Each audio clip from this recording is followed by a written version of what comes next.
Good afternoon, hello, and welcome. My name is Katrina Johantgen, and I'm the Executive Director of the California School Finance Authority. I want to thank you all for joining us today for our important discussion on affordable housing strategies for California community colleges. For today's discussion, we have gathered an esteemed group of stakeholders to discuss the critical issue of student and workforce housing. Next slide. Today's session will begin with opening remarks from State Treasurer Fiona Ma. Treasurer Ma will facilitate a discussion on student housing with our legislative panel. The legislative update panel will field questions received from our audience of over 250 stakeholders. Following this panel, we will take a 2-minute stretch break, and then I will lead a case study discussion where we will learn about housing projects that are underway or already in operation. After this case studies panel, we will field questions from our attendees. And before we get started, I want to highlight a few housekeeping items. Speaker bios in today's presentation can be accessed on CSFA's event page shown here, as well as included in the meeting chat. If at any time during the meeting you experience technical issues, please contact GoToWebinar at the phone number provided. There is a live caption available during today's discussion. We encourage you to submit questions or comments at any time during the program using the box marked questions at the bottom of your control panel. And lastly, your opinion matters. We want to get your feedback on today's webinar, so please fill out the exit survey upon leaving the meeting. Next slide. Today, we will first hear from legislators and advocates who will discuss recent and pending legislation aimed at alleviating the housing crisis. We're joined today by Honorable Kevin McCarty, Assembly Member representing the 7th Assembly District. As Chair of the Assembly Budget Subcommittee on Education Finance, Assemblymember McCarty has made historic investments in public education and is sponsoring legislation to do the same on the student housing front. The Honorable Steve Veras serves as District Director for State Senator Maria Elena Durazo, and he also serves as a trustee on the Los Angeles Community College District Board, where he has presided on over nearly $4 billion in facility improvements across the district's 9 colleges. And on behalf of the Community College Facility Coalition, we are joined by Nancy Chiras Espinoza. Ms. Chiras Espinoza advocates for adequate state and local revenues for facility construction and also provides information on community college construction and funding issues. Welcome, Assemblymember McCarty, Trustee Veras, and Ms. Chiras Espinoza. Now it is my honor and pleasure to introduce California State Treasurer Fiona Ma, who will lead our legislative discussion. Treasurer Ma is our 34th state treasurer. Most notably, Treasurer Ma is the first woman of color and woman CPA elected to this position. Treasurer Ma cares deeply about housing, the environment, and economic development. In her role as treasurer, she chairs the state's 2 housing financial engines, the Tax Credit Allocation Committee and the California Debt Limit Allocation Committee. As chair of these critical agencies, Treasurer Ma understands the challenges and intricacies of funding housing projects. Welcome, Treasurer Ma. Thank you, Katrina, and thank you all for attending here today. This is very exciting as we are all facing a housing crisis here in California and trying to figure out the best ways to solve it, and is very complex and multi-layered. So here today, the California Community College system is the largest system of higher education in the country with more than 2.1 million students at 115 campuses. However, only 11 out of the 115 campuses actually provides any type of student housing. Several other community colleges have embarked or are looking into providing student housing, including the Santa Rosa Junior College and the Napa Valley College, and they will have speakers here talking about their endeavors.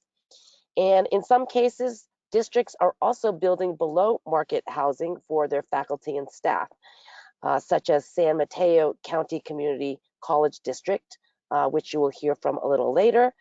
And then there are innovative community partnerships that are also popping up.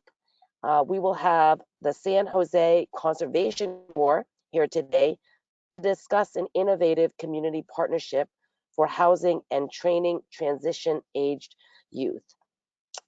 Last year, our office held 2 virtual roundtables in Southern California with the Southern California Association of Nonprofit Housing, SCAMP, and the City of Los Angeles, which culminated in a report. And we will continue to assist community colleges with their housing needs and providing technical assistance to legislators and cities and counties and others who are interested in being in this space. This is our first virtual roundtable focused on Northern California. We provide conduit financing for innovative projects such as the one coming up in Santa Rosa at the Santa Rosa Junior College later on this year. We support utilization of surplus public lands for affordable housing projects. We support changes to financial aid packages for community college students to provide sufficient support to cover housing. And we also provide technical support to legislative efforts to reduce upfront development and financing costs and to provide new funding sources for project planning and development for student housing, such as AB 1377, authored by Assemblymember Kevin McCarty. We have been really privileged to work with Assemblymember McCarty on this innovative legislation, and we look forward to hearing from him now. Assemblymember.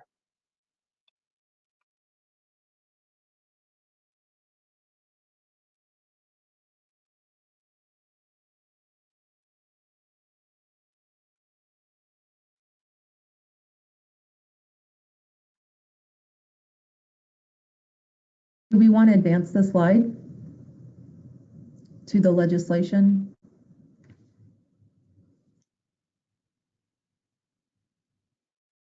I don't believe we have a slide on AB 1377, but I can cover the technical side of the bill, Treasurer, if you'd like.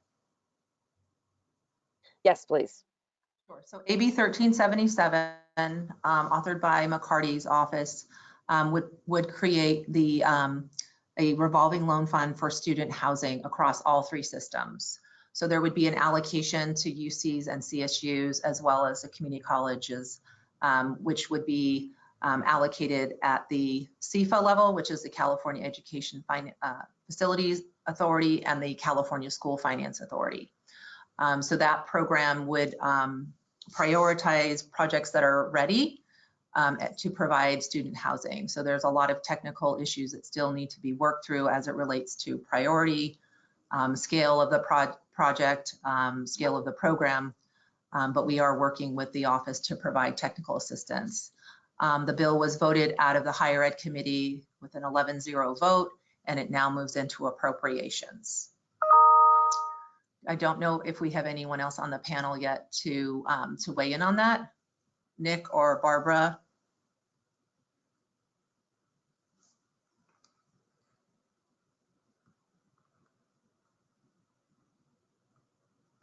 I think we can go to Steve now. That'd be great. We can go to the slide. Next slide.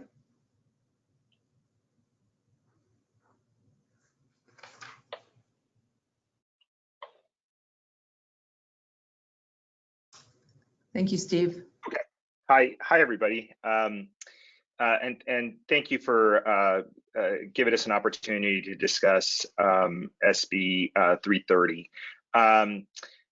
Let me start off by saying, I sit in an interesting dual role. I have, for the past nearly 10 years, been a trustee for the Los Angeles Community College District, probably the largest grouping of districts in the state, while at the same time been able to have worked on a number of pieces of legislation in Sacramento as a staff member to our former pro tem and currently Senator Marilena Durazo.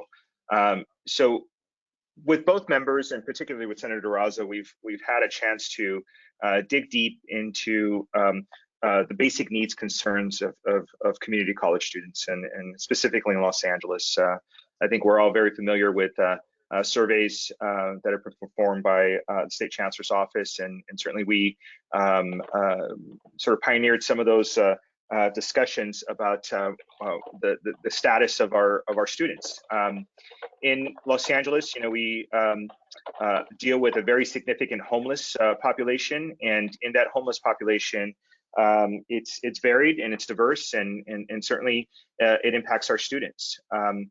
We find that nearly a fifth of our students have experienced some level of homelessness or definitions of homelessness. It could be housing insecurity. It could be everything from couch surfing to not knowing where their next month's place to stay is going to be. And we've also had significant incidences within our campuses of students staying overnight in campuses and trying to utilize the facilities. And so it raised the question of what to do and how to do it. And certainly, unlike some of our sister cohorts at the CSU and UC level, where housing, student housing and workforce housing has been part of their system for many, many years, at the community college level, there are very few examples. And I know there's certainly some pioneers and there's some efforts that have taken place, but we worked with the senator to identify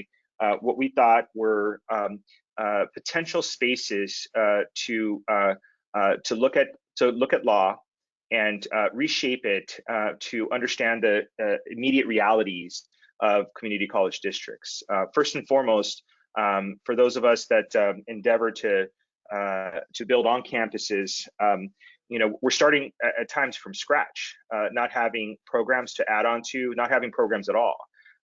We do generally get concerned about how to manage things like the Clery Act and the relationships we have and responsibilities we have on campuses, and to establish housing management within our systems from scratch is a very difficult endeavor. So we took a good, strong look and put forward SB 330 to look at a component of the Ed Code that deals with joint occupancy. And utilizing, there's a number of examples of joint occupancy and efforts that exist up and down. It is a tool and a structure that many districts are familiar with, but has not been utilized essentially for housing and student housing. And so the basic core of the bill is essentially to take a look at the joint occupancy structure to deal with a couple of features. One is the length of time you can do an arrangement. Most of us are familiar with the 5-year limitation between leases and joint occupancy. This bill proposes to extend that to 66 years. And at the same time, there's an element of joint use or / fair market rental space. And this bill actually provides that it can happen for less than a fair market experience. So in some cases, you can actually talk about a nominal fee in exchange for that benefit to be able to look to provide students. And we're defining low-income students as essentially students that would qualify for Cal Grant A and Cal Grant B awards.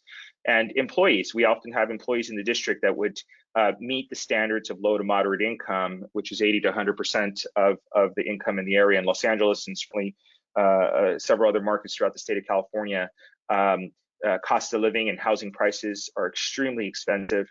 And so to be able to find a space and utilize sometimes what could be identified as underutilized properties, in a way that facilitates the housing of low-income students and our workforce employees, and to potentially, be able to receive proposals on projects of building development and management seemed to be a reasonable and an exciting potential endeavor to be able to close some of the market challenge that's there.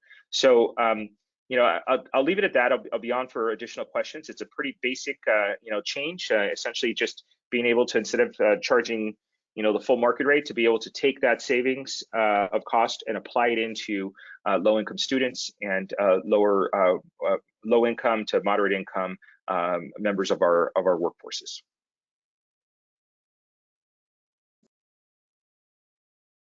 Thank you, Steve. I think we're going to turn it over to Nancy. Thanks, Nancy. Thanks, folks. It's good to be with you. My apologies to folks on the back end helping me with some technical difficulties. So happy to follow Steve. I'm going to talk about some bills that should be on your agenda. Thank you so much for covering SB 330. And I understand we may have Assemblymember McCarty also discussing AB 1377. So I'm here today representing the Community College Facilities Coalition.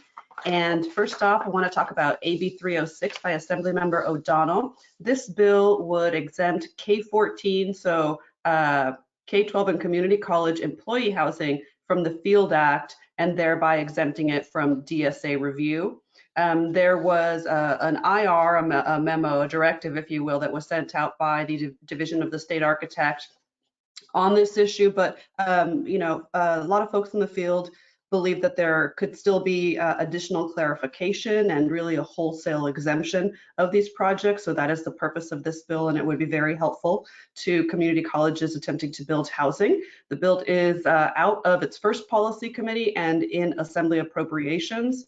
And a related bill that would also help remove this type of barrier is AB 70 by Assemblymember Ting, which would exempt school district employee housing from local zoning ordinances. So what that would do is if an area is not zoned for housing or maybe multifamily housing, the school district would be able to proceed and build.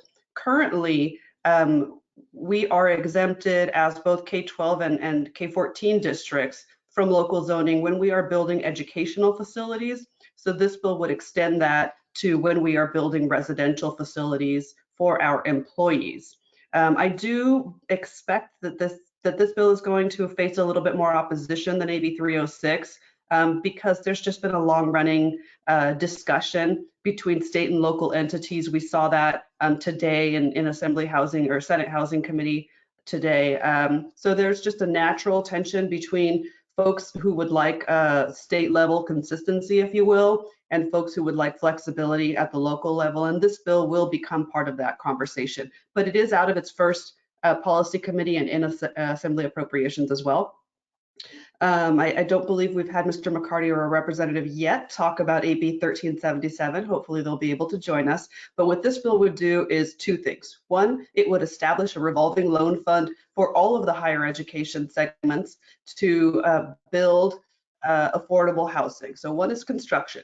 The other piece it addresses is the pre-construction phase, which has particularly been an issue for community colleges. So even if you're able to find your funding and you know, cobble together low-income housing in different sources for the construction phase, those sources typically can't be spent on pre-construction, and a feasibility study alone can cost $100,000. And there are many other pre-construction expenditures which would come right now. They're coming directly out of our general funds, so out of the classroom, if you will, out of direct services.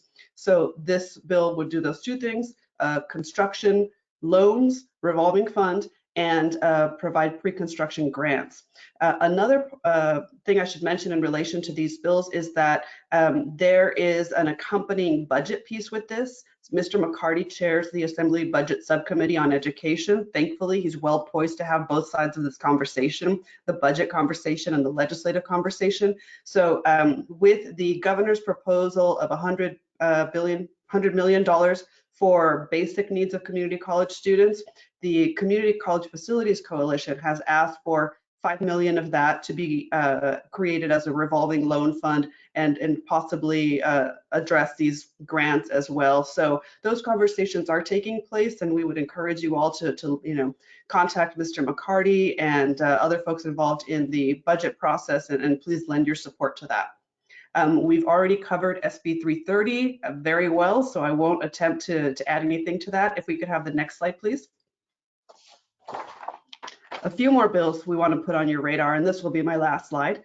SB 234 by Mr. Wiener, which would establish the transition-aged youth housing program, housing and support for transition-aged youth 26 years of age or younger. This bill actually just, about 15 minutes ago, was approved on consent by the Senate Housing Committee, and that will be moving forward.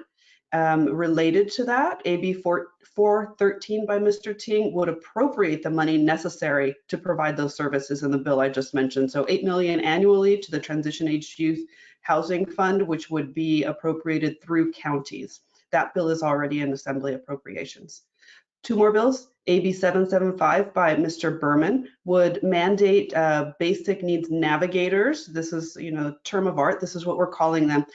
The idea here is that community college student housing isn't just buildings. It's not just a place to sleep. It's that we want to use them as an opportunity to provide wraparound centers and folks who can actually help students identify those other barriers to staying in college and completing their education. So that's what these navigators do. And AB 775 would provide enough funding to put one of those folks in each campus, in each site of the community college campuses. That bill is also in Assembly Appropriations.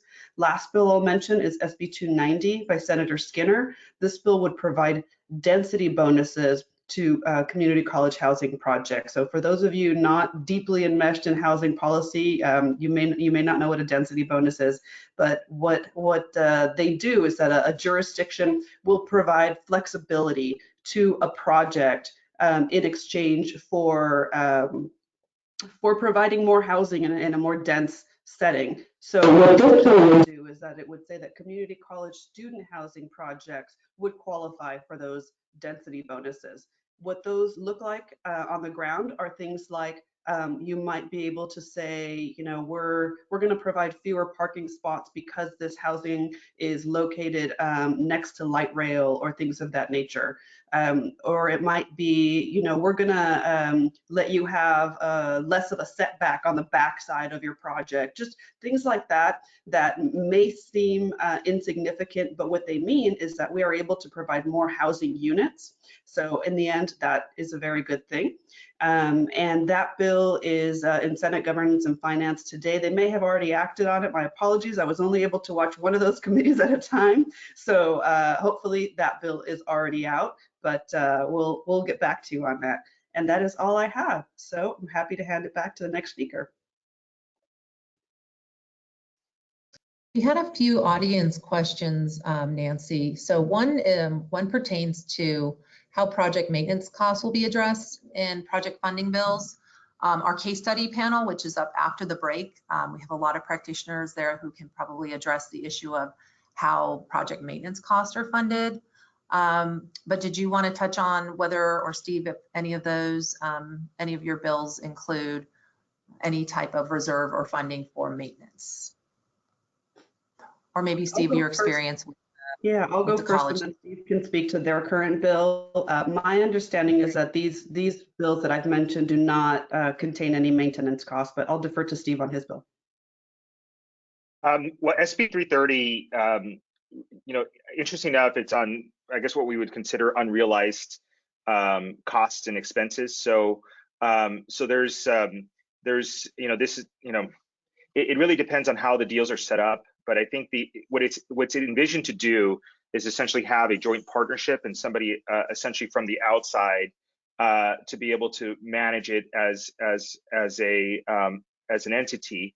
And in that, part of the reason why we were blending student housing and workforce housing, and the bill actually makes the standard of a majority of that housing is that we also wanted to build in some opportunity to allow the rental space to help manage and cover the cost. Reducing the fair market value cost is almost like taking that money and applying it to the project in an essence.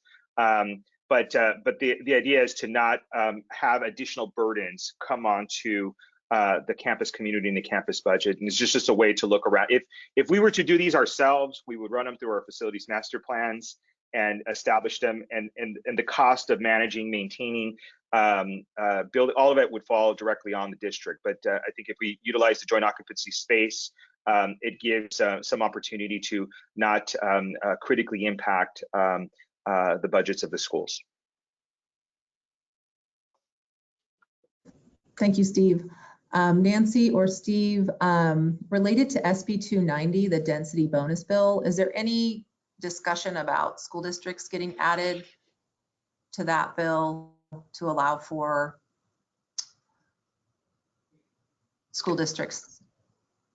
I am not privy to any conversation around those lines. If folks are interested, we'd certainly be happy to take that discussion. We are seeing that there's simply more movement on the community college side to build, to build employee housing, but there certainly are a handful. I'm so sorry. Pablo, can you help?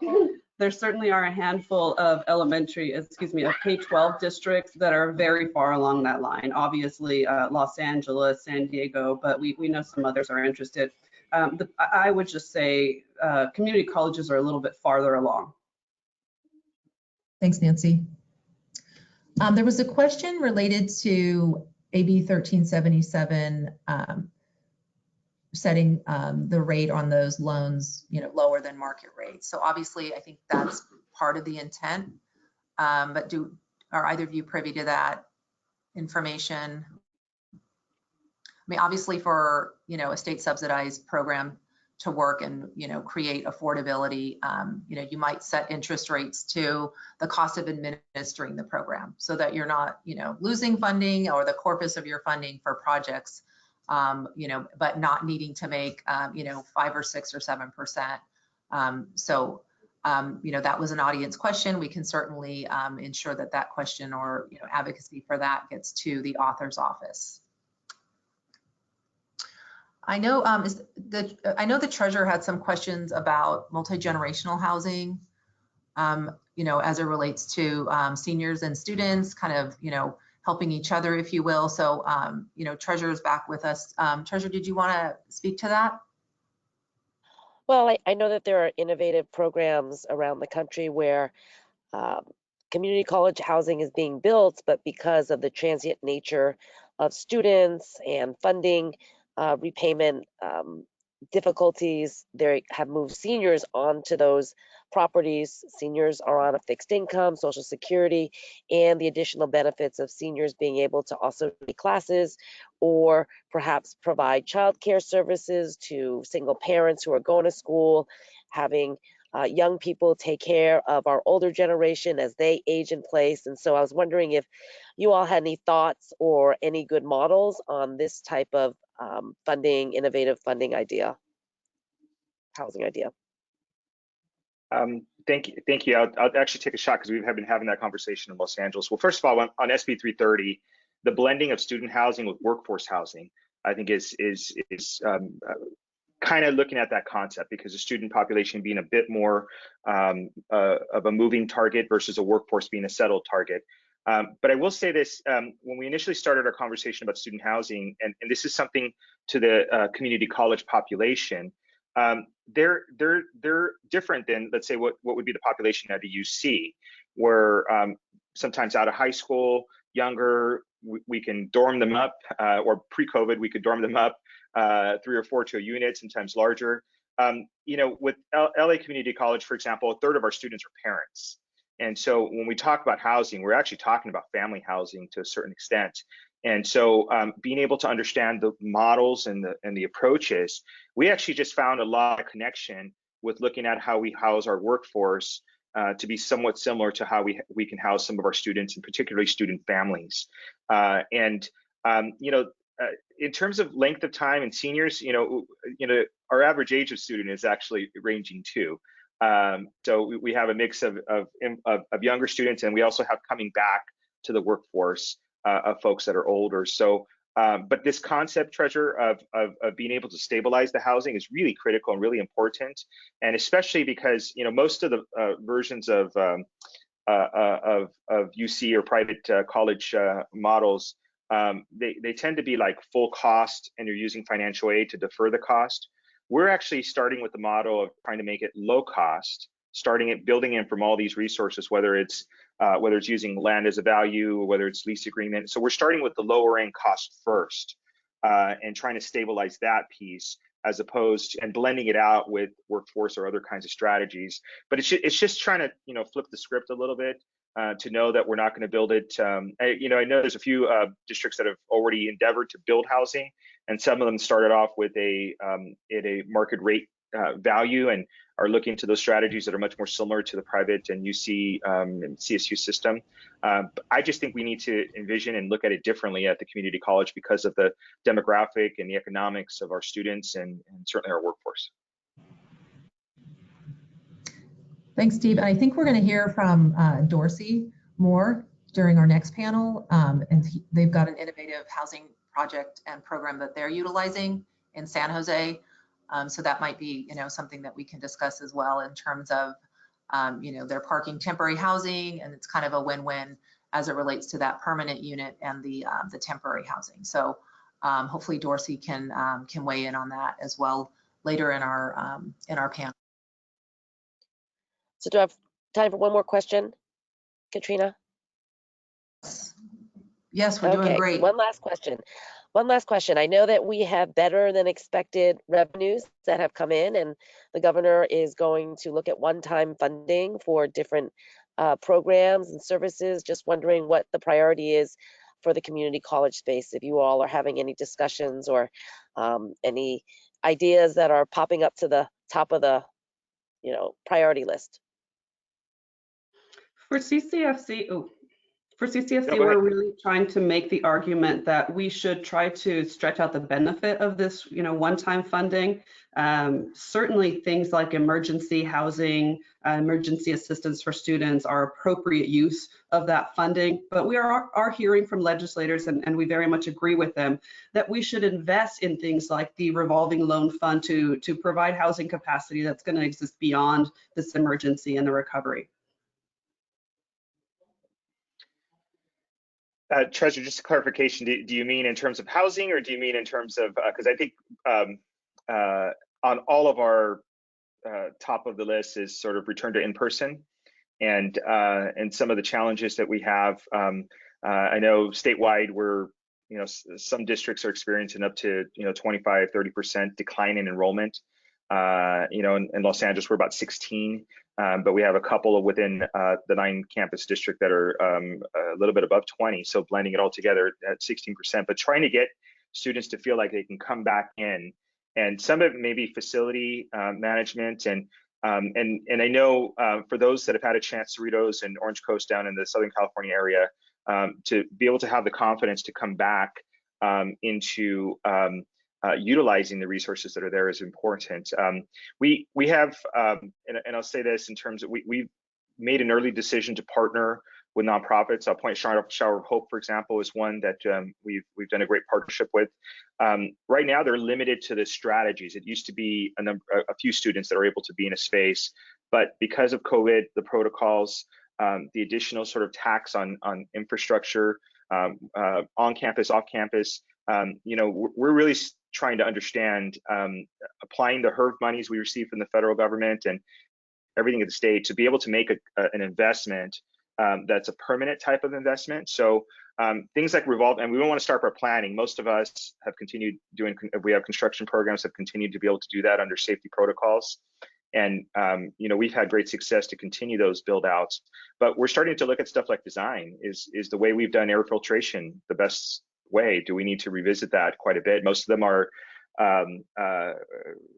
where they take outside air and bring them in and you're filtering up, but a lot of the return to in-person conversations we have with our negotiating and bargaining units tend to be about sanitizing and cleanliness, when air filtration is, what are we doing about upgrading? Maybe there's some air purifying systems inside the classrooms and common areas that need to be invested in, as opposed to just changing out the filters. So I think on the front burners is really how we can deal with our enrollment declines that we're all experiencing and get back to in-person. And I'll tell you that we've seen our biggest declines in career technical education, because most of that is just hands-on physical. So, but prior to this, the top issue for us was basic student needs. And not that basic students' needs have gone away. I think COVID has underscored the equity challenges that our students are facing. So, any one-time funding, it's a little bit about getting in person, making it feel safe and comfortable, and then dealing with our long-term student needs. So thank you, Steve and Nancy, for a very informative panel. I'm going to turn it back over to Katrina. Thank you so much. Steve, what are the colleges, at least LACCD, what are you guys doing to kind of reach out and bring back that 16% in terms of engagement? Yeah, I think first and foremost is we've got to finish up our negotiating with bargaining units, make sure that they feel safe coming back. And then I think many of the things that they've put together, we've actually already started some in-person with hard to convert classes, things that just don't, that didn't sort of lend itself easily to a remote environment. I think we're going to have, it's just going to be the new. Prior to COVID, we had about 18% of our classes being distance learning. In the fall, we're shooting probably for a 50% scenario. And then I think thereafter, we're actually sort of long-term estimating, 30 to 40%. But I think, we're trying to get actually the students who were with us, because we actually were seeing surges of enrollment. We had a 1% increase last year pre-COVID, to be able to capture those students who were once touched us to come back, and then to reset with the K through 12s, because certainly all those students that had to go through a virtual graduation experience, and their post-high school education space, hasn't been like lots of great choices. So I think being able to target them, to bring them back, and to let them know that we're obviously, with our first year and second year college promise options, that we're still the best and most affordable way to get back into, put their foot back into the water here, to get back to going to school for their careers. I think those things are really important. But even as we all prioritize investing in resilient career options, for folks that might have been blown out because of COVID shutdowns, that may want to consider, going to a career options that are, a little bit more resilient and whatever happens, and just being able to provide that education platform and space. But it's going to take a lot of ensuring that the campuses are safe, ensuring that the environments are safe. And I think more than anything, we don't want to open and have to close for any particular reason. So being thoughtful, smart in the approach, I think is critical. But to know that we got it under control, and we're utilizing all the state of the art, and possibly even being a play. We distribute vaccine at 4 of the 9 campuses, but to make sure that's a long-term commitment for all the eagers who want to get vaccinated, have gone and gotten vaccinated. But there's we got to be involved in our county public health education pieces for all those that are hesitant to take the vaccine, because that's still essentially the safest option on the table, to take the vaccine and be able to return to the campus. That's great. Thanks so much, Steve. There were a lot of technical questions that were added to the chat. So we're going to try and see if we can include some answers to those questions. Some are very technical, related to legislation. So we will be getting those questions to Nancy, to Steve, and to McCarty's office, to see if we can turn around some answers to those questions. But I did want to thank the treasurer, Trustee Veras, and Ms. Chiras Espinoza. We look forward to collaborating with your offices. And now we are going to take a 2-minute break. So we will reconvene at about 12:45 to begin our case study panel. So thank you all, and we'll see you back here in about 2 minutes.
Did you get a good picture?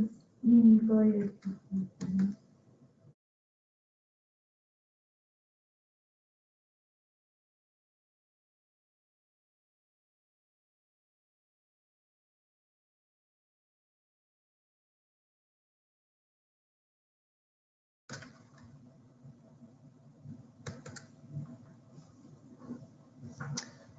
going to reconvene now. So if we could turn to our case study panel slide. And at this time, I'm pleased to present our case studies panel. I invite you to turn on your web cameras and mics as I call your name. Bob Parker serves as the Vice President of Administrative Services at Napa Valley Community College. Welcome. Mr. Parker previously served at San Diego Community College. Dr. Pedro Avila serves as Vice President of Student Services and Associate Superintendent at Santa Rosa Junior College. Dr. Avila joins us to discuss the student housing project he is shepherding at Santa Rosa Junior College. Welcome, Dr. Avila. Barbara Christensen joins us from San Mateo County Community College District, where she served as Director of Community and Government Relations. During her tenure, she shepherded through 3 facility and staff housing developments. We look forward to hearing from Barbara about her success stories. Welcome, Barbara. And Dorsey Moore joins us from San Jose Conservation Corps and Charter Schools. Dorsey is going to share with us the Corps' Youth Housing Program, Promise Program. Again, we invite you to view the speaker bios on CSFA's events webpage. So at this time, I'd like to invite the group to discuss how they identified the needs to be filled with each of their projects. Bob, do you want to get started? Sure, thank you. So we engaged, we had been talking about housing for quite a few years here at Napa Valley College, and back in 2018, we engaged the services of the Scion Group to assist us in doing a feasibility study and a demand study. We felt through doing our own surveying of our students that there was a need, a demand. We knew that housing was quite expensive in Napa County, and knew that or felt very strongly that students would benefit. And through that study, we were able to determine that the demand was there, and more importantly, what students were looking for in terms of their idea of affordable rents, and more importantly, the type of housing that they were looking for. Thank you so much. Dr. Avila? We've been working on this project since 2017, after the Tubbs fires in Sonoma County that destroyed over 5,000 homes. We had about 1,000 students that lost their homes during that fire. And so we've been experiencing a lot of issues with housing insecurity here in Sonoma County. About 22% of our students are housing insecure. That is higher than the state average of 19%. So for us, it's been a project about addressing that issue with our students and providing them support.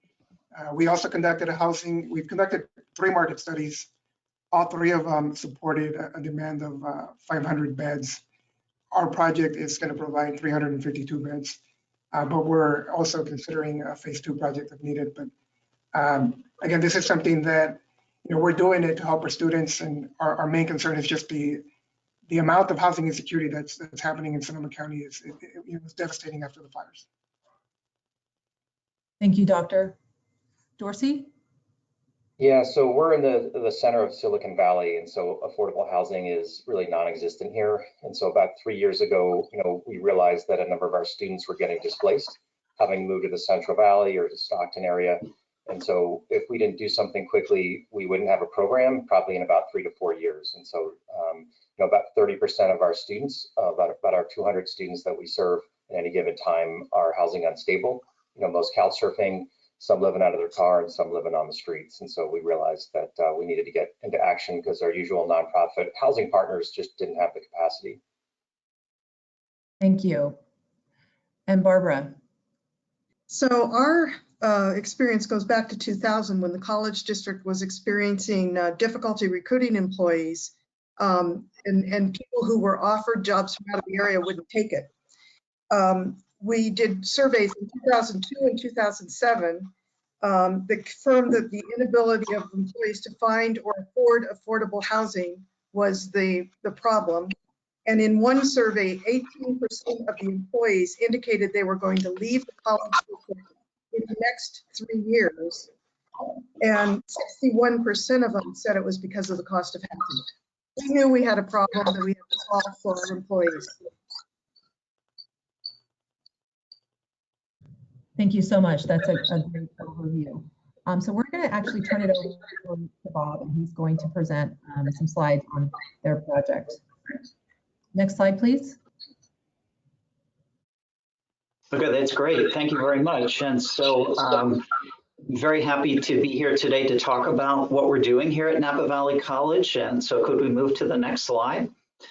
Our project is River Trail Village at Napa Valley College. And as I say, we've been discussing housing here at the college for many years, but really this current project really started in, the movement for this project, I should say, started in 2017 when we did an RFQ for developer qualifications. In 2018, we did our RFP for a market study, selected Scion Group, as I said a little earlier, and they assisted us with identifying the level of demand and, more importantly, the demand for types of units. And so our particular project is on our Napa Valley College campus. It's at the north end of campus near our main entrance. And it will actually be 3 buildings with a total of 528 beds. And it's one building which is a more traditional residence hall, one building which is furnished apartments, and then a third building which is unfurnished apartments. And so it really meets all of the demands that were identified from our student population in terms of more entry-level housing, more established housing, and then finally the unfurnished units are specifically designed for students with families. Construction should begin in October of this year. We're currently in DSA review. The amenities that will be included in this project are study rooms, a community gathering space, and there are kitchen facilities in the residence hall, as well as bike parking and a bike storage. Can we move to the next slide, please? So just to wrap things up, there's an overview of those 3 buildings and what that's going to look like. As I say, we're currently in plan review with DSA. But we expect the DSA review to be completed by the end of the summer and financial close and construction to be in the fall. It's a public-private partnership structure. We have a number of partners that we're working with. As I said earlier, the Scion Group is now providing advisory services. The Martin Group is our developer. We have Clark Building Group as the construction. HPI Architects, Graystar Management will be managing the property once it's open. And we're working with Citibank and NCCD as the nonprofit owner.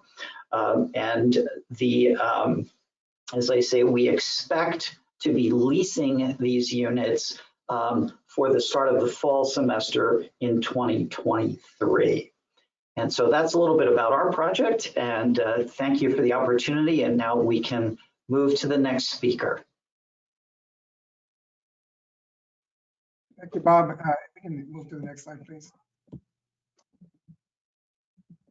So this is our project. It's a 5-story building on our campus. It's going to house 352 students.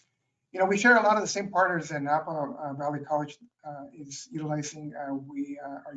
Scion is also our advisor, and they've been critical in helping us navigate student housing, because as those of you that are looking at building student housing on your campus, you'll quickly realize that you don't have the expertise to take on a project of this nature. So Scion has been instrumental in just helping us navigate and keeping us organized.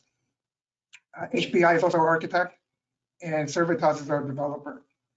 Again, so the project is going to house 352 students. We have a demand of about 500, but we also don't have a lot of the land options, I think, like Napa did. So we were limited on our options of where on our campus we could build. We are going to start construction in August, and we're looking to open in fall 2023. Total cost of the project is going to be about $48 million in hard cost. And I'm sharing the rents here. So most of the rooms are traditional doubles and singles. And the reason we chose that is because during our market study, our students told us that affordability was their #1 concern. So going into this project, we were very upfront with our developers, with everyone who submitted a request for proposal, that affordability was going to be our #1 goal for the project. And so our partner, Servitas, has been working with us to make sure that we keep rents as low as possible. One of our goals was to make sure that we had our more traditional room below $1,000 per month. So we're still staying below that market rate of $1,000 per month, because that was really important for us. But you know, what I want to emphasize here is that these rents are driven by, because we're doing a market investment. We're financing it through the market, right? So we're selling bonds at market rate.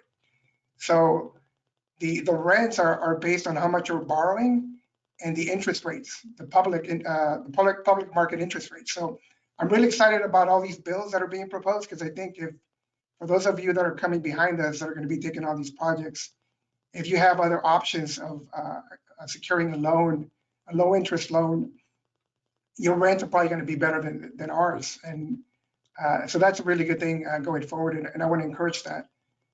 For us also, our project got delayed by a year because with COVID, the interest rates went up for student housing. So last year we were getting ready to close and start construction, but we decided it would be best to delay the project for a year to allow COVID to be mitigated. And sure enough, interest rates have dropped again, and we're getting ready to break ground and close financing. Next slide, please. So this is just a look at the inside of the building. We do have a multi-purpose room for students. We're going to have study rooms on every floor, and there will be kitchens on every floor. And again, this is a public-private partnership, so it's based on private financing. We did get a $1 million donation from Kaiser Permanente that helped close the gap with financing. And so the priority for the rooms, we've done a lot of work with our students trying to identify, because again, this is about affordability and addressing housing insecurity. So we're almost aligning it with our priority registration process, where, you know, tier 1 goes to low-income students, first-generation students, veterans, foster youth, international student athletes. So we've already identified our priorities. We're still working with our students, but we have a pretty good idea on how we're going to prioritize the rooms. A lot of sustainability that's been implemented into the building. We are very green here in Sonoma County, so it really mirrors the culture in Sonoma County. And then we have all of our wraparound services, right? We have a food pantry. We have probably one of the most comprehensive physical and mental health services in the state that's going to be wrapped around our services for these students, and free public transportation. And then we also have our campus police that's actually located within very close proximity, of the building. And this concludes my presentation. Thank you. Thank you. Barbara? Okay, so can I have the next slide, please? So the purpose and benefits for our program is that it improves recruitment and retention. It improved the quality of life because 61% of our residents are walking to work. It improves student engagement because people weren't commuting an hour or two each way every day. They were right there on campus. This says 42 residents have moved out, but that number has gone up since that statistic was done. I have been retired for 4 years, so I don't know how many have moved out. But I do know that during my tenure, one resident lived in the facility for 7 years. He graduated from college, he got married, he had a baby, and he bought a home, all in the 7-year period. The college district also offers a $100,000 10-year second loan for purchasing a home. It's interest and payment free for the first 5 years, and it has a shared appreciation component. the eligibility for this is faculty and staff. We do about 50-50, 50% faculty, 50% staff. First-time home buyers can rent unit for 7 years, and they're supposed to be saving for a down payment. These rents are also out of date. I'm sure it's up over $1,000 for a 1-bedroom and probably over $2,000 for a 3-bedroom, 2-bath. But you can see that the numbers are very low. It's not taxpayer funded. The rents pay back cost of construction, financing, operations, and a capital reserve study, which is required every 3 years for long-term maintenance. Okay, next slide.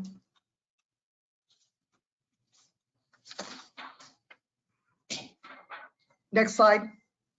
This is College Vista. It overlooks the bay. It opened in December 2005, 44 units. It'll be paid off in less than 20 years from when it started. So by 2025, it'll be paid off. You may ask how we could do all of this. We had no land costs. We had tax exempt financing. We did COPs. We have no property taxes, and we have no profit motive. So those 4 things help to keep the rents very low. All of our units they're luxury market rate kind of approval. They're not affordable. They're not like the affordable housing that you would think of. Units have wood entry floor, 9-foot ceilings, large windows, patios, decks, washers, dryers. Most have a private garage, and many have views of the bay or woodside. Okay, next slide. This is Kenyatta Vista. It opened in August 2011, 60 units. Same thing about these have, on one side, they've got a view of the bay, and on the other side, they've got the view of the open space district.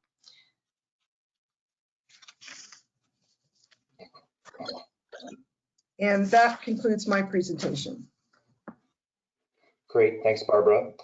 Hi, I'm Dorsey Moore. I'm the CEO of the San Jose Conservation Corps and Charter School. We are a nonprofit organization that serves the Silicon Valley area. We serve about 200 18 to 25-year-olds or transition age youth. We have both a charter high school, which is really a safety net high school for a lot of the public school districts in our area. And then we also do paid job training and environmental careers, such as trail construction, trail maintenance, doing defensible space. And so that's who we serve. One of the stats that I didn't mention earlier is that in our community of Silicon Valley, or even just San Jose, the fastest growing segment of our unhoused community is transition age youth. And so this is a really sort of frightening stat. We also, as a charter high school, as folks complete their high school diploma or their secondary credential, it is our intent and hope to transition them to our local community college. We have 6 in our local area. With our challenge of finding housing and keeping people from getting displaced, we really needed to come up with something that was creative. And so we tried to figure out what are our capabilities. And so we were like, all right, well, we're a licensed general contractor. We've done pre-apprenticeship trades, construction before, and we have great creative people. But we also had to figure out something that was low cost of construction, and also that we could build them quickly, not in years, but months, maybe even weeks. And so in Silicon Valley, one of the things, I guess if there is a benefit of urban sprawl, it is that you have a lot of deep rectangular lots. And so we were like, all right, we're going to ride the wave of the ADU legislative state statute changes. And so we are going to, most folks can't afford an ADU. They're $200,000 to $250,000 in our area. So we're like, why don't we build tiny homes on wheels? We also called them portable dwelling units. And so we were on our way to build these. And so our motto really is to put them in backyards, really try to find fixed income seniors and low income families, really pay them passive income or $500 a month to put our units in their backyard, and then place 2 of our students in them to live while they're enrolled in our program. So each student really, as they're enrolled in our high school diploma program and working for us, so we have this earn and learn model. And so basically, they would pay us $500 a month each in rent, so $1,000 per unit. We would take $500 of that rent to income and pay the homeowner. And so that's how we are hoping to operate this. One of the challenges is that we had to do the zoning code adjustments to allow them to be occupied in backyards. So we did that just about exactly a year ago. Unfortunately, as the pandemic hit, it has made it hard, so we don't have any in a backyard, but we have had 6 on our campus, and so we've had 12 students in them living, and we really made a lot of design changes in those units with the lived experience of our young adults. So they've actually helped redesign our units from a design standpoint, and so think of almost as a portable dorm room. And so with this, we've been able to sort of make this work. We had some initial capital investment from a local foundation, and we can build each of these units for around $50,000. And moving forward, we're hoping to really kind of benefit from using private land and also the rental income that we get to continue to build more. We need about 30 of these units to meet the needs of our students also and our staff. And so with there, I'll actually, next slide, please. And just some of the benefits here is that, you know, we can put these in clusters and do it on sort of commercial property, in churches, on school campuses like our own. Also put them on perhaps on a community college campus if there's land. You can put them on public or private land. We chose to kind of go backyard and private land just because at the time when we started doing this, there was a lot of NIMBYism going on. And so we figured it would be tough to do a cluster. And so that's why we went sort of almost a neighbor to neighbor approval than trying to get a whole community somewhere. So we can build these quickly, and actually the rents are truly affordable for our students. And so I'll wrap it there and turn it back over to Katrina. Thank you. Thanks, Marcy, and welcome back, Bob. Those were really great highlights. I'm sure we have a lot of great questions that have come in, but we did want to spend a little bit of time talking about project affordability. And when we talk about affordability, I think we talk about lowercase a affordability because it's a real relative term. I think you're all in really, you know, regions of the state that trend more expensive. But how did you guys reach your affordability objectives? I know, Barbara, you talked about issuing COPs for 25 years. You know, I guess, was that a general fund that was, you know, as a backstop to the rents that were paid on those units? Yes. Is that how? Yeah. That's fantastic. Dr. Avila, did you want to talk? I know you guys talked about hitting the mark below $1,000 for those double units. Did you want to touch on how affordability played into your project design? Definitely, yeah. I think, you know, being real careful not to add anything to the project, you know, amenities that were luxury, right? Because our students were saying we really need a place where we can live and be on the campus. So we were very careful with that, but we're still, you know, very protective of the quality of the project, and making sure that it's something that's going to be on, that we're going to be very proud of. It's a beautiful building. We're very, very proud of the new product. But the affordability doesn't end now, right? The affordability for us continues, and part of what we're doing right now is creating an endowment that's going to further lower the rents for students. So even if you're, you know, if you're a homeless student, even if you're offered a room below market rate, you know, can you really afford $950 a month? That's a question, right? So it's going to take donors, it's going to take us creating an endowment to further lower those rents. And that's the work we're going to be doing between now and opening date. So we have a couple of years to build that endowment. We are doing naming rights throughout the building. Our board did a special exception and allowed for that building to be named by an external, have an external naming if there's a donor. Typically, our buildings are named after our board members. And this is an exception they made because they understand that there's a need for us to lower rent. So we still have a lot of work to do to lower those rates. So that's our approach for affordability at this point. Thank you. That's wonderful. Bob? I would echo what Dr. Avila just said. I mean, we are currently in the process of doing our follow-up market study in preparation for doing financing and issuing the bonds. And so we've got focus groups going on not on campus, but virtual focus groups going on at this point. And we'll be doing a general survey of our students starting next week.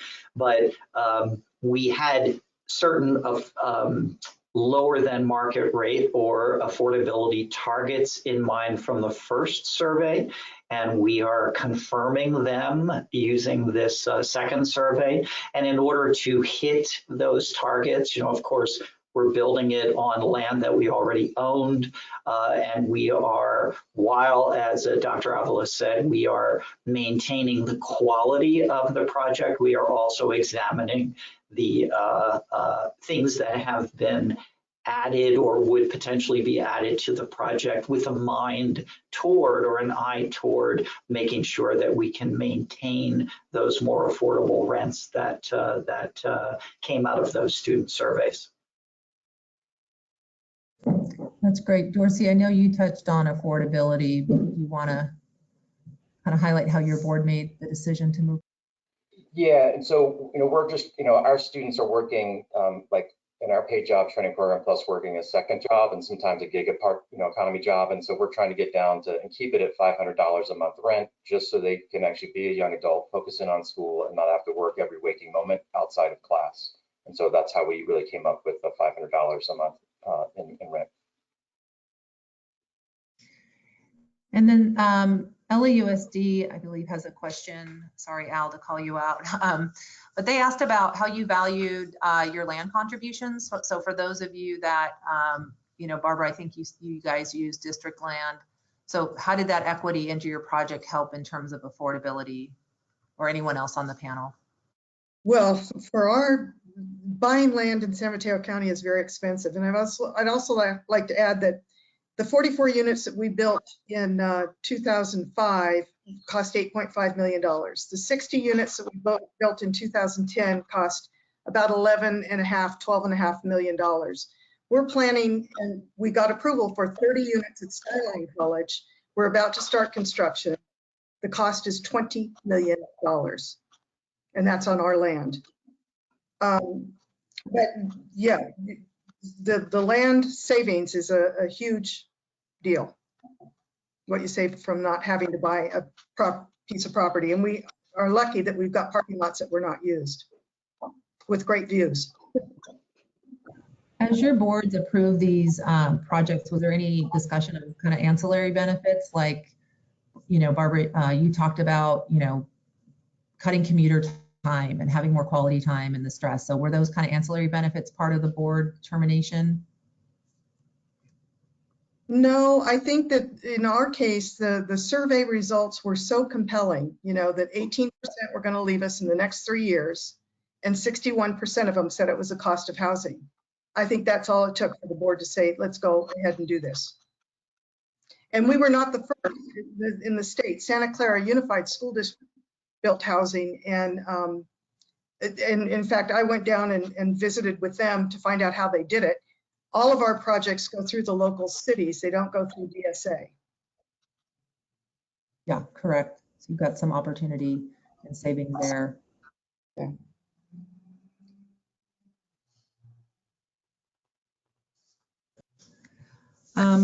Okay, I think we wanted to, spend the next couple minutes talking about project milestones and key lessons learned.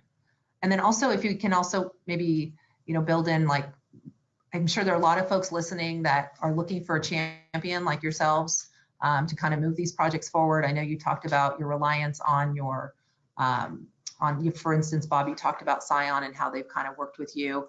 There was also a question about kind of the flexibility of these feasibility studies and cost analyses. You guys approved a feasibility study or cost estimate pre-COVID, and now we're back to maybe a new normal. So how flexible are these feasibility studies? So if any of you want to touch on that, and then also talk about kind of the champion of your projects. I know they're the students and the workforce, but I mean behind the scenes moving these forward.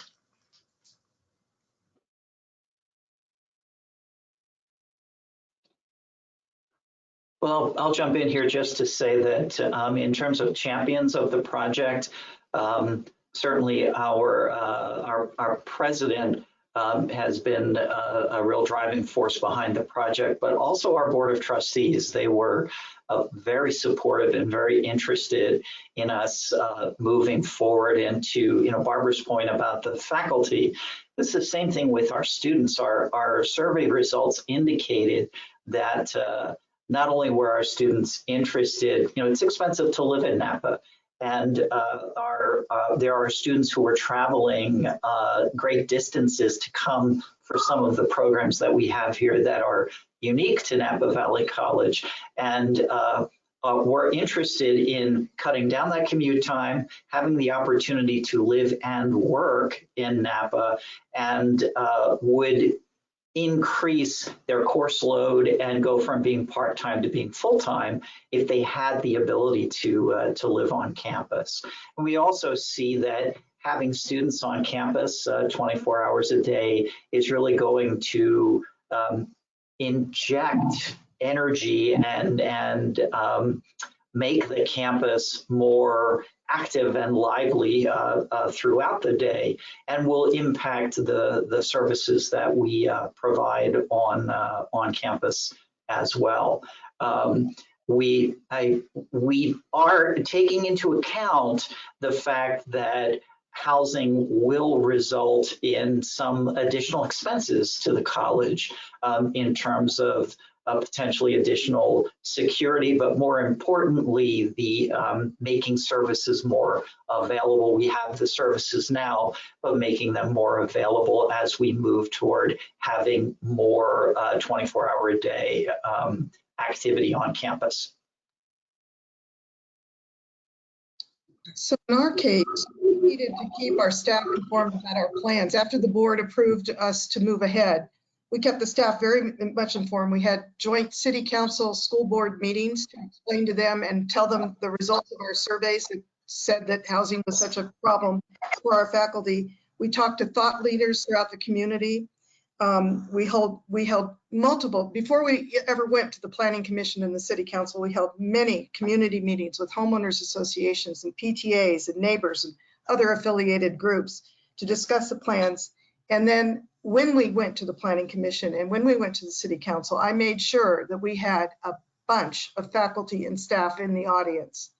And that, I think, we got San Mateo told us that we had the fastest approved project ever, housing project ever in the city. That's fantastic. I'll share, I think lessons learned for us, or advice that we give is, one of the things that we did well was from the very beginning, we put together a student housing work group, and that included all of our constituents. So it included, I personally invited the academic senate president, our union president, student government president. So we had basically all the leaders of the college, trustees, everyone in the room working on this project, and they were all championing this project. So there was a lot of ownership within the institution, and we really didn't run into any barriers with anybody pushing back because of that approach. And then the other advice I would give is it's really important that you involve student services early on in your project, because this is a student services project. You're talking about students. But at some point, you also need to involve you early on, as soon as possible. The team would be student services and also finance, right? So for our team in Santa Rosa, it's the VP of Finance.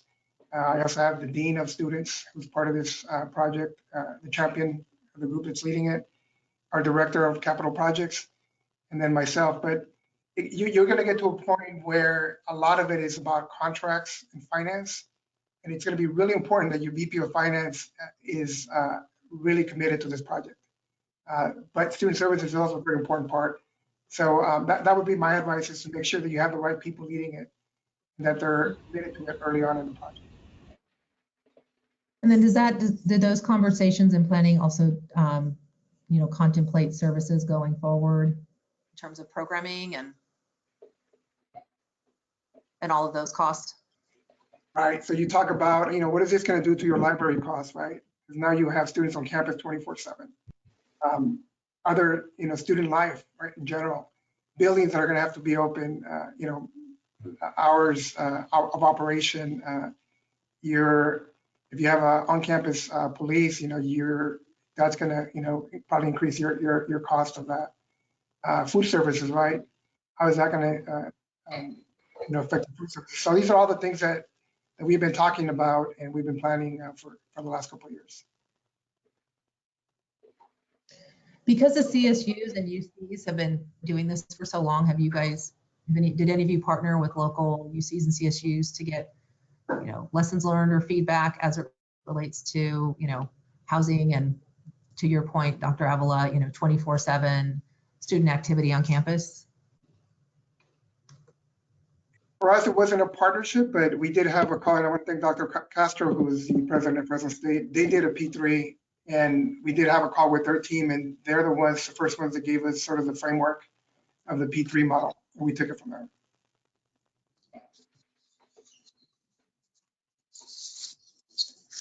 So one other thing I'd like to add is that one thing our board was concerned about is that if a tenant had a leaky toilet, they didn't want them coming to the board meeting to complain.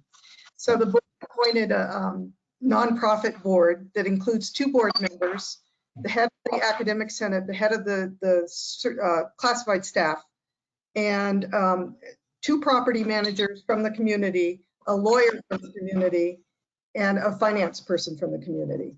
And so that is the group that all the complaints go to. That's the group that determines the budget for the project, that orders the maintenance survey that you're required to do every 3 years when you build housing. And it's worked out extremely well.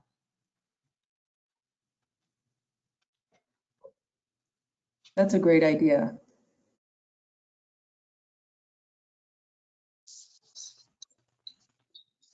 So I guess primarily for Dr. Avila and Dorsey and Bob, what does your next year look like in terms of your kind of key objectives? I mean, you're all kind of in a similar position. Bob, you guys are getting ready to issue debt. Pedro, you're getting ready to issue debt and start construction. Can you kind of forecast what your next year looks like? Maybe Barbara can give you some pointers.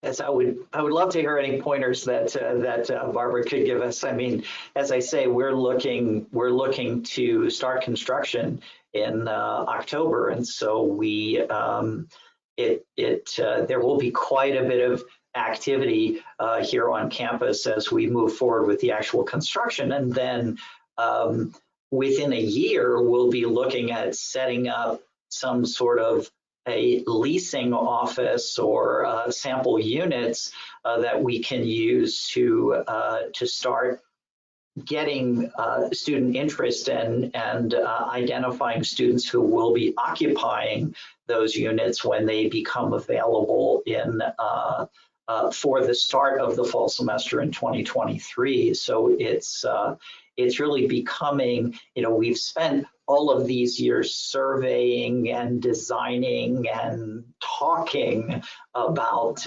housing, and it really becomes a reality in the next 12 to 24 months.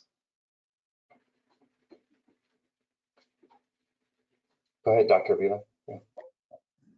Yeah, I think for us it's very similar to what Bob said. We spent 3 years working on design and financing, and it's about now kind of shifting gears and transitioning from that into construction, right?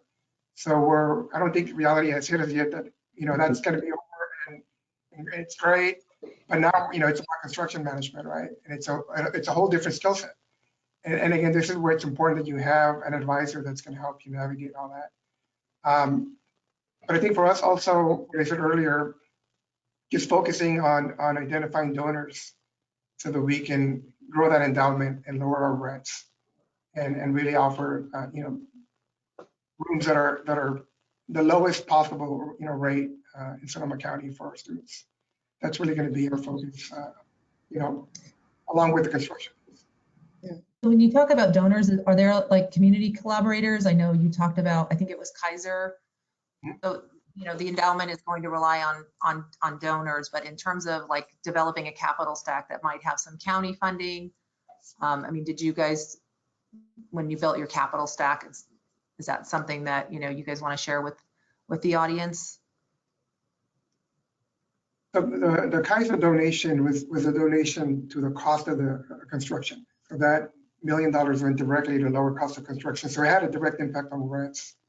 It did, and there was a gap financing there to be able to make sure the project was financeable.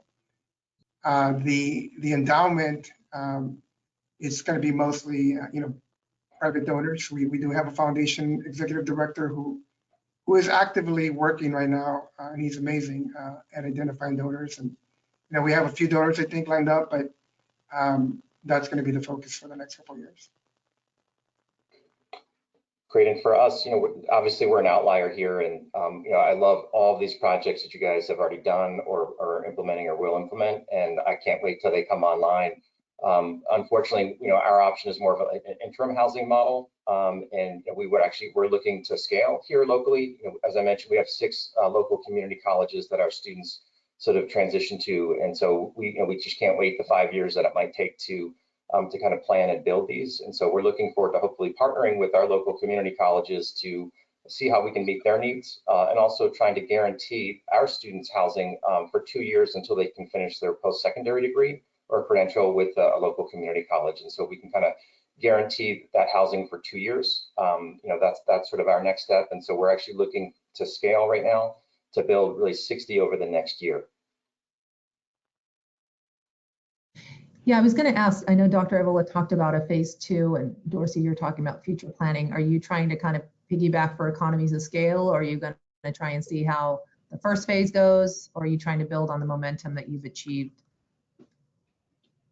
Yeah, so momentum and hard-learned lessons that we've gotten along the way around design, and also in kind of siting them in backyards or in clusters.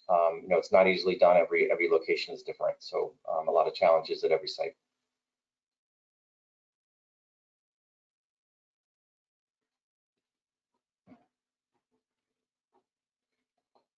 Dr. Avila? Yeah, so we identified a demand of 500, and we were very conservative with our number of beds. We're doing 352, knowing that we want the project to be successful, and it needs to be, when you do a P3 model, you have to hit a fill rate. So we need to have a 95% fill rate for all the numbers to work out. So that plays into your decision of how many units you're going to build. We saw that 352 was not going to be an issue for us to fill. But we also, during our planning, have identified land adjacent to phase 1 where we can, we could expand, after we see how successful the project's going to be. That's great, thank you. Does anyone have any last remarks? I think we're going to wind down here in a minute or so. There was a feed in the chat related to, I want to thank Nick Giles. He's with the foundation, the Community College League Foundation, and helping with student housing issues. And he has worked with us on developing this roundtable, and I know he advocates with many of you in Sacramento. So thank you to Nick, and he's available to provide technical assistance to any panelist or attendee. So we will be sharing Nick's information later.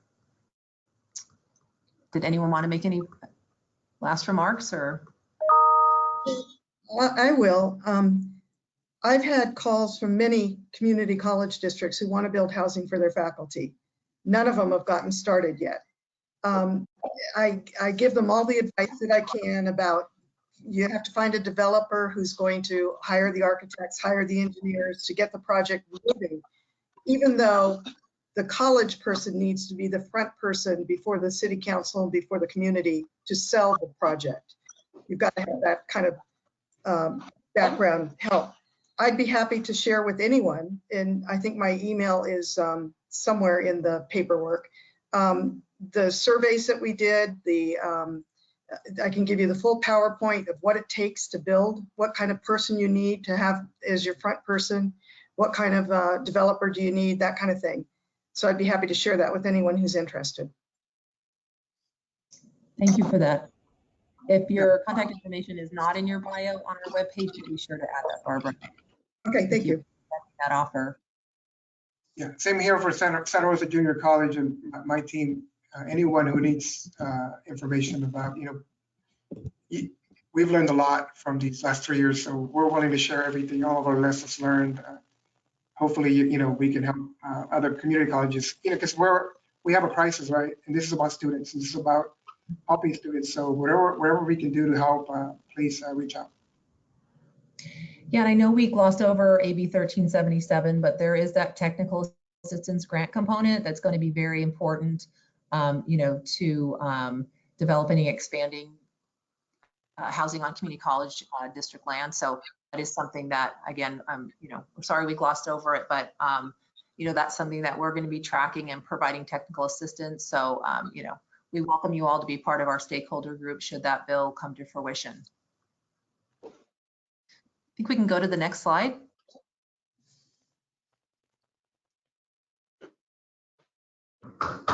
All right, well, thank you all for joining us today. We hope that you found this roundtable helpful and informational. Our gratitude also extended to our panelists, Steve Veras, Nancy Chires Espinoza and her son, Bob Parker, Dr. Pedro Avila, Barbara Christensen, Dorsey Moore, and last and most important, State Treasurer Fiona Ma for her opening remarks and her leadership on this important issue of student housing and workforce. Materials from today's presentation can be found on CSFA's event webpage, and we encourage you to provide feedback via the exit survey so that we can improve on our roundtables. Many thanks. So long and farewell to all of you. Thank you.